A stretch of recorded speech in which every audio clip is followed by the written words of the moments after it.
अपने नाज़रीन को अहम खबर से आगाह करते चलें कि कराची के इलाके मलीर में महकमे एजुकेशन वर्क्स ने सलार गोल्ड स्कूल की इमारत को खतरनाक करार दे दिया और फौरी तौर पर इमारत को खाली करने का तहरीरी हुक्मनामा जारी कर दिया है। मजीद जानते हैं नुमाइंदा के 21 न्यूज़ सैयद जुहेब से। जी जुहेब, आगाह कीजिए। जी देखिए, मलीर में महकमे एजुकेशन वर्क्स ने डूडू सालार गोल्ड सेकेंडरी स्कूल की इमारत को खतरनाक करार देकर फौरी तौर पर खाली करने का एक तहरीरी हुक्मनामा जारी करा है।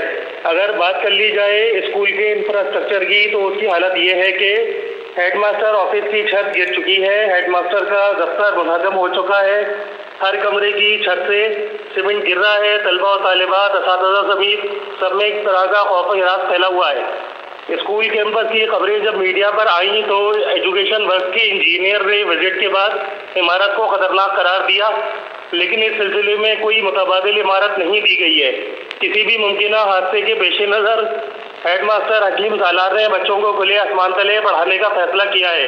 स्कूल के तलबा और उनके लवाहिकीन ने ऐसे गैर जिम्मेदाराना फैसले के खिलाफ महकमा एजुकेशन वर्क के खिलाफ एहतजाज किया कि लड़कियों समेत 300 तलबा खुले आसमान तले कैसे तालीम हासिल कर सकेंगे।